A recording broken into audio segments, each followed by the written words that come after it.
On the banks of the great river. Satu here. When I think of big rivers, I always think of the Yangtze River. I know there are plenty of others, like the Nile, the Amazon, and the Mississippi, but my mind always goes to the Yangtze. Maybe it's because of the Battle of Red Cliffs from Romance of the Three Kingdoms. Lulu, bring us down that side street there. Yes, master. At my instructions, the carriage moved off the main road down a narrower path. What's up? A shortcut. I smiled back at Arisa and said nothing. Before long, her doubtful expression turned into a smile as well. Oh, a flower garden. How lovely. It's enormous, too. Just as Arisa exclaimed, a field of colorful flowers was in full bloom. I had found it by searching the map for the blossoms used in the crowns that Nana and Mia had purchased when we first arrived at Bolehat city. We stopped the horse-drawn carriage by a stream near the flower garden. Let's have lunch here today. Understood. Everyone, to your lunch stations. Begin the preparations. Aye aye, sir. Roger, sir. After my suggestion, Lisa was quick to give everyone directions. Tama and Pochi took care of the horses, Mia and Arisa went foraging, and Lisa and Lulu helped make lunch. Nana usually helped with lunch as well, but today she went with Arisa and Mia as their guard. I taught Lisa and Lulu how to use the meat grinder we'd just bought in Bolehat city as I prepared the ingredients for lunch. After a while, Tama and Pochi finished their duties and came along to watch us cook. So round. Very unusual meat, sir. Tama and Pochi tilted their heads as they looked at what I'd made with the new meat grinder. Tama was particularly intent on following the ball of meat with her eyes as I tossed it back and forth between my hands. She was fidgeting as if she might reach out and grab it at any moment, but in all likelihood the fear of wasting food restrained her. I arranged the palm-sized patties on a hot plate sizzling with oil. Then, once I'd flipped them over once, I covered the pan with a lid I'd purchased in the city. It smells very, very good. It might be too soft for you, Lisa. Should I prepare a rocket wool steak as well? Certainly not, master. I swear to you that I will gladly consume anything you cook without leaving a single crumb of meat behind. Lisa's face was intensely serious as she spoke. You really don't need to get that worked up over lunch, Lisa. Oh, are you making hamburgers? Sniffing her way over to us, Arisa correctly guessed the dish I was preparing. Is it a beef and pork mix? Or beef only? It's long-haired cow beef mixed with wild boar. If everyone likes them, we'll explore some other meat variations, too. As I conversed with Arisa, I made some standard side dishes, like French fries and glazed carrots. The carrots in this world were round and a little sweeter than usual. There were many different varieties of potatoes, so I'd picked out a kind that was well suited to frying. Done. Loading capacity exceeded, I complained. Nana plopped her haul down in front of the carriage, a heavy-looking bag and a bundle of green bamboo. The bag contained a mountain of bamboo shoots. These look delicious. Yummy. They take a pretty long time to prepare, so we'll have them for lunch tomorrow, alright. Too bad. Maybe I should try to make a spell to shorten the cooking time. According to the AR, the bundle was of the edible bamboo variety. I knocked on the green shaft, it felt as hard as metal. Its exterior was many times harder than ordinary green bamboo, then. I could probably even make armor out of it, but that would be a bit silly. It had to be fit to eat if the name was anything to go by, but I had no idea how to cook it just yet. I would have to ask around once we reached the next town. Until then, I decided to stash it out of the way in storage. Sorting through the herbs, edible grasses, and materials for various potions that Arisa and Mia collected, I set aside what I needed for the day's lunch and put the rest in storage via the garage bag. Shall we make tempura with the angelica sprouts? Excited. I asked Lulu to prepare the angelica sprouts. She was better at handling wild plants than Lisa. Master, I utilized a great deal of body strengthening during transport, so my magical power supply has been exhausted, I report. Magical power replenishment is required, I request. Alright, I'll give you a mana recovery potion later. When I responded, Nana went perfectly silent. Her expression was as blank as ever, but she somehow seemed dissatisfied. Direct magic supply is preferable, I entreat. Is it impossible? I inquire. She was still expressionless, but something about her tone reminded me of a child asking for a treat. I was planning on doing some magic experiments after we eat, but I'll prioritize your first as a reward for working so hard. Yes, master. Nana's voice sounded much more cheerful. Immediately, she began to remove her clothes, but Arisa and Mia stopped her in perfect sync. Nothing gets past Arisa's impenetrable barrier. Perfect. Looking beyond the two smug girls, I informed Nana that I would supply her with magic after lunch. Now, shall we eat? After preparing individual plates, I put a stack of freshly cooked steaks in the center of the table. Then, with the usual Arisa-led chorus of, thanks for the food, we began to eat. As soon as they took their first bite, Tama's and Pochi's eyes went round with surprise. Lisa made a similar expression for a moment, then turned serious as she focused all her attention on chewing. Finally, her throat moved visibly as she swallowed, and she smiled with satisfaction. By all appearances, even Lisa, who normally preferred tougher food, was a fan of the hamburger steaks. It's delicious. And very soft. Its texture reminds me of the fish balls we had before, but I much prefer this dish. Yummy. It's been so long since I've had this. The fries on the side are delicious, too. Lulu and Arisa also seemed excited about the hamburgers. Mia, I would like to trade a tempura for a carrot, I request. Sure. Mia and Nana were having fun making swaps. Next time, I would have to make extras of the sides as well as the meat for everyone to enjoy. Satisfied with the positive reception, I took a bite of my own hamburger steak. As soon as it entered my mouth, the meat seemed to fall apart and melt all on its own. The taste of the two meats and the rich sauce made a harmonious combination on my tongue, filling my taste buds with happiness. It was so delicious that if this were a cartoon, angels would probably be flying around me. Next, I tasted the side dishes, the sweet, crunchy carrots, the French fries and broccoli, and some freshly cooked rice to cleanse the palate. Then, in accordance with my youthful instincts, I stretched my chopsticks toward another piece of meat. Before I knew it, everyone's plates were empty. The Beastfolk girls were starting in on the mountain of regular steaks, but for some reason, their eyes were fixed on me. Did you want me to make more hamburgers? The answer to my tactful question probably goes without saying. I'd just add that the dwarven meat grinder passed its first performance test with flying colors. After the meal, I had to supply Nana with magic by touching her smooth back. The strangely sexy noises she made in the process caught me off guard as always, but with children present, I kept myself under control in every sense. Then, in order to work off the tree-pressed energy, as well as the food, I practiced with the fairy sword for a while. I swung the sword up, paused, and imbued it with magic before swinging it down. When it was lowered, I reabsorbed the magical power and raised the lightened blade back up. I increased the speed of this exercise slowly but surely to get myself comfortable with the changes in weight and magic. It was the key to mastering the fairy sword. After about 30 minutes of non-stop practice, I was finally satisfied enough to take a rest. Once I stopped, I was greeted with the sound of applause for some reason. Everyone had sat down to watch from a safe distance while I was focused on my training. You really are a cheater. Do you even realize what you were doing? Arisa demanded. Practicing with my sword. Was my self-taught swordsmanship really goofy looking or something? No, you have no idea. Trotting over to my side, Arisa pulled my head down to her level and discreetly whispered, most people can't put magic into a sword anywhere near that quickly. And usually they have to release the magic they put into it afterward. No one ever reabsorbs it like that. Wait, really? I didn't have a problem doing it with Lisa's magic spear, so I figured it was normal. Maybe they just can't do it because they've never tried or something. I seriously doubt that. If anyone could do that so easily, there'd be no need for magic recovery potions, would there? You could just recover it yourself storing MP in a magic item to reabsorb it after you use spells, that sort of thing. Releasing me, Arisa struck a, "You're hopeless" pose. Well, that's good to know. I thanked her for the information. It didn't seem to be enough, so I gave her a quick hug too. Wah, hey, not so suddenly. Just like last time, she gave a weird little exclamation and wriggled in protest. As usual, even though she was always getting into my personal space, she got flustered when someone else showed her affection. I have to admit, it was fun to catch her by surprise once in a while.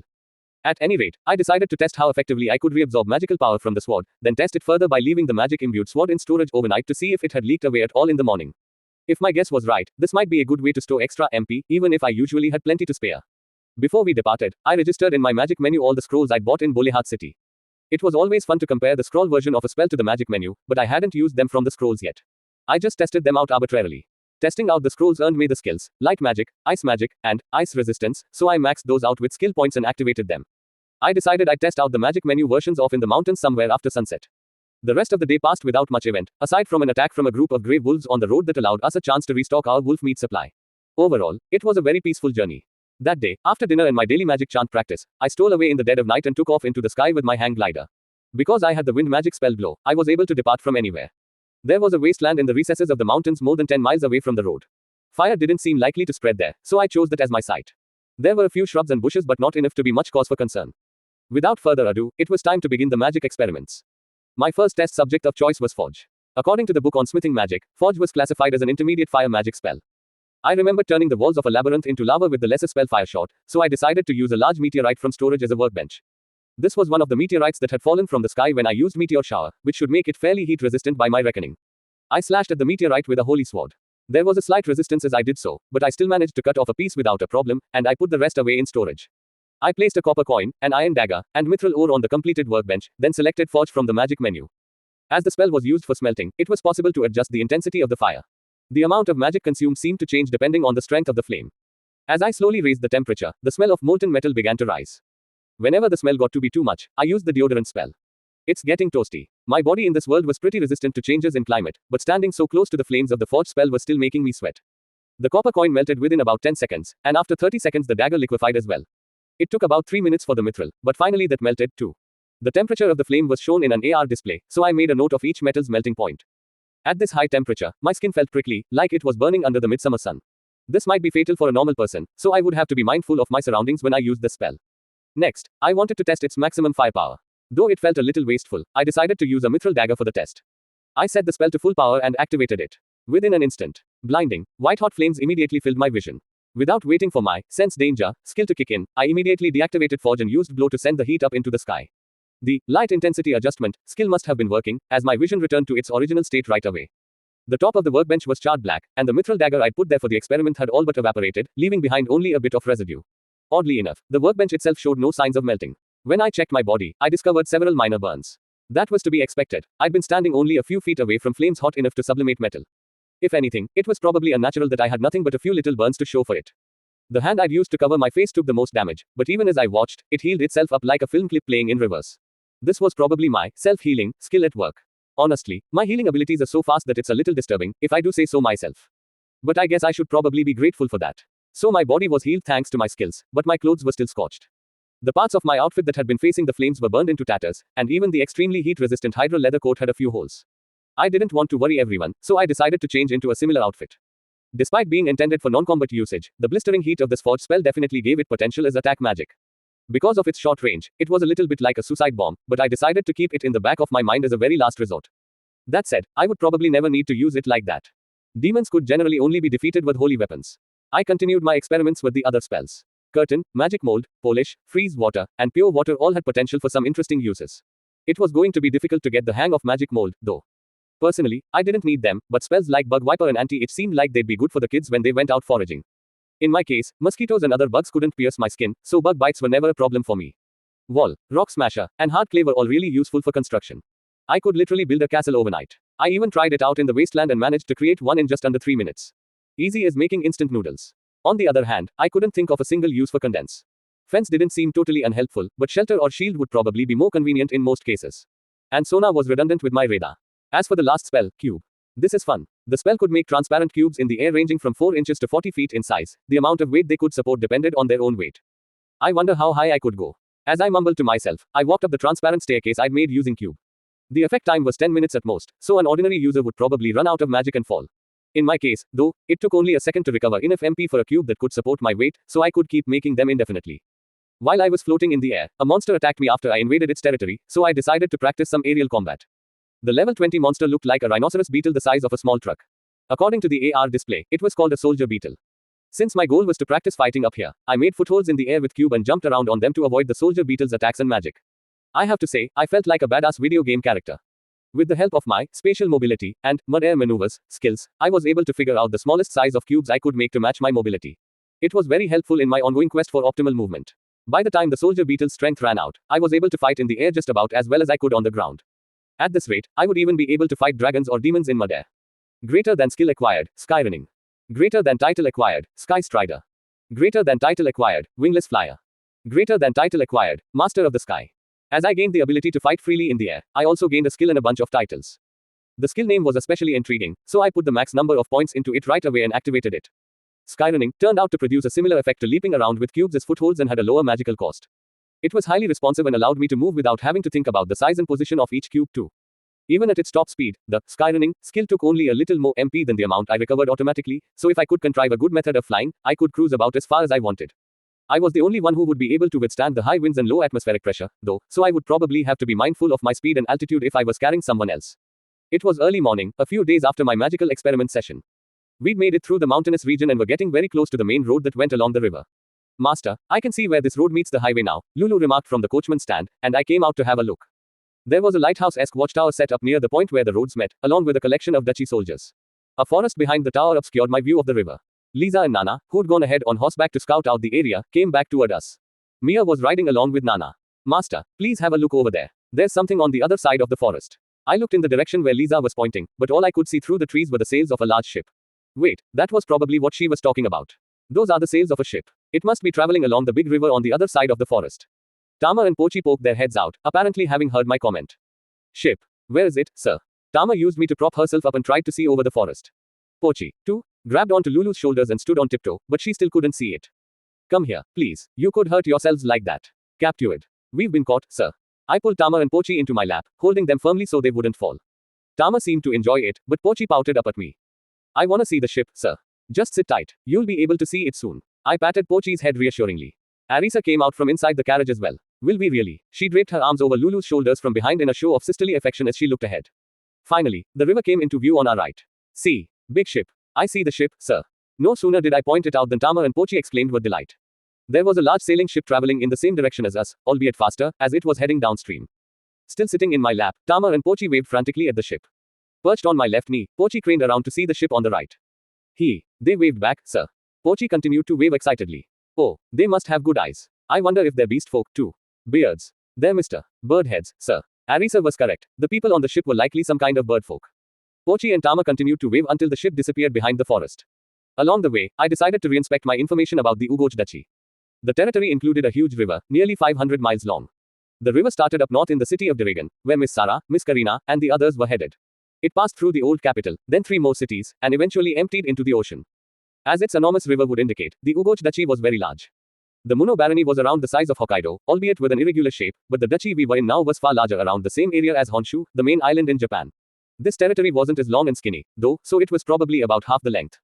Despite its size, there were only 7 cities altogether. The capital had a population of 210,000 people, far larger than any city I'd seen so far. I suppose that was why it was the capital.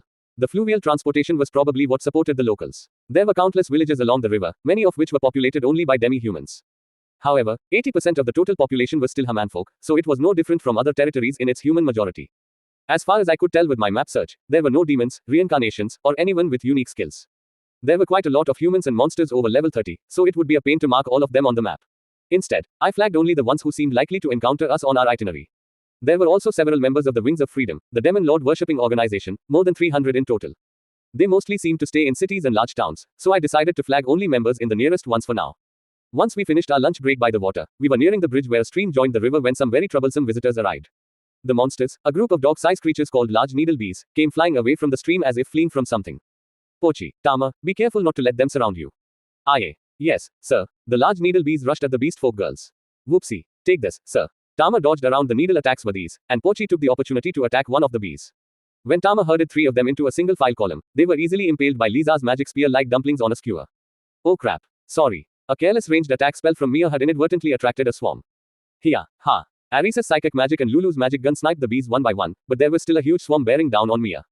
I will protect Mia, I declare. Nana stepped in front of Mia and used her foundation technique shield, but the bees simply navigated around her and kept heading for Mia. Lisa was rushing over, but she was too far away to get there in time. Satu. Master. Help. Master. I wanted to intercept them with magic, but the rearguard girls were between us. I couldn't be sure of my aim. Instead, I dashed in front of Mia and the others before destroying the swarm with magic. As I rushed over, I thought I felt something weird and slippery for just a moment, but it must have been my imagination. While I was puzzling that out, the beastfolk girls finished off the last few needle bees. Phew. Good work. I gave Arisa a drink of cold fruit-flavored water and distributed more to the other girls, too, of course. Thank you. Really, when none of the forwards have the taunt skill, it's all too easy for one of us rearguarders to end up becoming the main damage dealer. There's a taunt skill. Arisa nodded. The skill Arisa was referring to was a staple of party-based multiplayer games like MMOs. It allowed a heavily armored tank character, like a shield user, to draw the attention of monsters. The difficulty of keeping the enemy's target on one person varied depending on the game, but mastery of this was the mark of a skilled tank player. Arisa, please provide additional information on taunt, I request. Nana came over to ask about the skill, so Arisa explained it to her. Master, we have collected the monster cores. Wings. Needles, sir. The beastfolk girls, energetic even after battle, came over to present me with the spoils they'd collected from the monster corpses. A second wave of bees will be here soon, so take a break while you can. I told the girls what I'd learned on the map, so they joined the others in resting up. 10 minutes later, the second wave arrived. Just for kicks, I decided to join Nana in attempting to gain the taunt skill. Arisa, please offer a demonstration, I request. Okay doke, hey, you big, stupid bees. Go get eaten by a honey bear, will ya?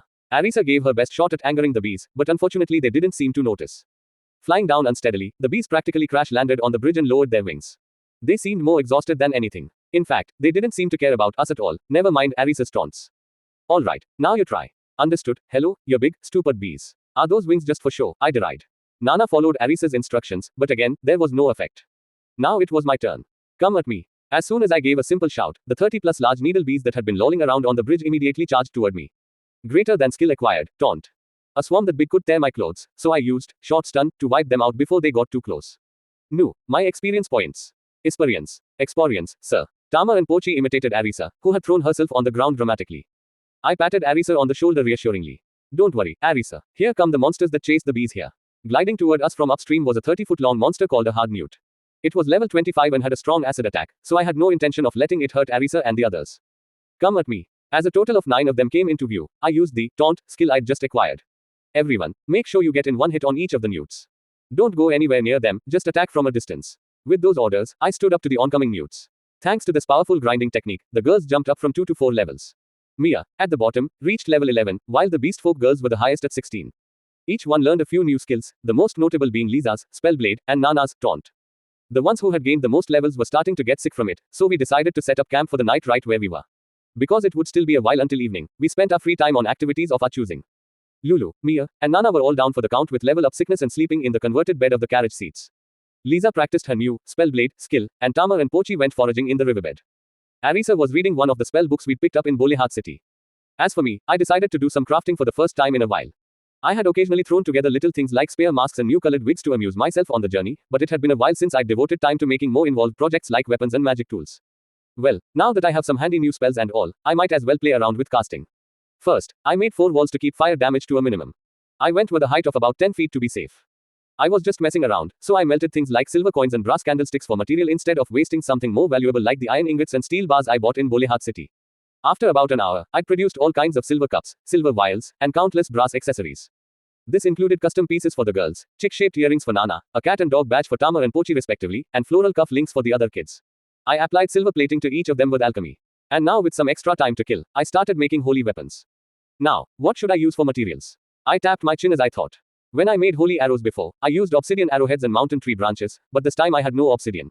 Instead, I decided to utilize the rest of the meteorite I'd fashioned my workbench from. I used a holy sword to process the meteorite scraps. As my go-to holy sword Excalibur was in use for magic storing experiments at the moment, I decided to go with Durandal this time. I did have 2 other holy swords, but I picked Durandal because of the legends back on Earth that said it could be restored if broken by putting it back in its scabbard. Incidentally, though they rarely saw any action, I also had 2 magic swords and 1 holy spear in storage. My understanding was that magic swords could be used without a special title, but not only were they flashy, they were extremely heavy, so I was reluctant to have my kids use them. Besides, against monsters less than level 30, a weapon made with mithril alloy was already overkill. Anyway, I made arrowheads and spear tips from the meteorite scraps, as well as a tool for carving magic circuits. The remaining fragments went back into storage as gravel. Once I'd finished carving circuit grooves into the arrowheads and spear tips, I turned my attention to producing more glue. I had used up the stock I made before, during our stay in Muno City, and we were due for a new batch. This time, I would have plenty of extra. I'd made the stuff once before, so the process was fairly simple by now. I poured the completed glue into my newly made silver vials and stored it away. I made 5 altogether. After that, I used a measuring rod to pour the liquid into the magic patterns on the arrowheads and spear tips. In the end, I'd made 10 holy arrows and 3 holy spear tips. Since it'd be impossible to use a bow while wielding a holy sword, I made up for that shortcoming by preparing a one-handed holy short spear. Master, Lulu is awake. Arisa called to me from outside, so I removed the walls and went over to meet everyone. The accessories were very well received. Dinner that evening was pretty intense. Guess everyone was hungry after the day's battles. Leaving Lisa and the others to clean up after the meal, I went into a grove of trees to fulfill a dream I'd had for a while. This area ought to do it. I had chosen a section of the bank with a good view of the river. First, I made practical use of the earth magic spells wall and pit to create a bathtub about 10 feet around. Once I used the hard clay spell to make sure it wouldn't muddy the water, I added the pebbles Tamar and Pochi had brought from the riverbed at my behest. This should be big enough for everyone to use. The ladies' tub was finished, so I made a private one-man bathtub a little ways away. It would probably be fine if we all bathed together, but I didn't want a bashful adolescent like Lulu to feel ill at ease, so I figured it would be for the best to have the girls bathe separately. Next, I waded into the river under cover of darkness and put a bunch of water into storage. Then, I filled the tubs and used the spell pure water to clean it. The impurities went into storage to dispose of later. Finally, I used the fire magic spell forge at its lowest possible setting to heat the water to near boiling, and with that, the outdoor bath was complete. I added a few finishing touches by solidifying the ground around it with hard clay and building a little washing area. I also put aside a few barrels and buckets of water for temperature control. Muno Castle had only a sauna room, so it had been a long time since I'd had a proper bath. Hopefully, everyone would enjoy it. When I returned to the others and told them that I'd made a bathhouse of sorts, their reactions were mixed. Lulu and Nana didn't know what I meant, so I gave a brief explanation. Ah, bathing with a boy. Finally, I'll be rewarded for all the hardships I've been through. No, the baths are separated by gender. WH Heart. God, don't be such a goody two-shoes. This is so obviously a chance for a fan service Why Hot Springs episode. Just as I expected, Arisa got all worked up over something absurd.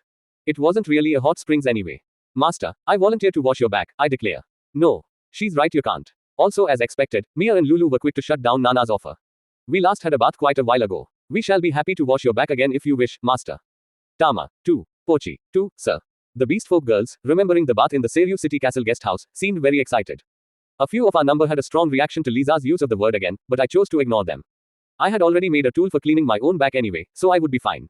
For some reason, this information seemed to disappoint the girls. Lisa and Lulu offered to let me use the bath first, but I told them that I had prepared a separate one for myself, so they meekly went off for their soak. Naturally, Arisa tried to follow me, but Lulu led her away.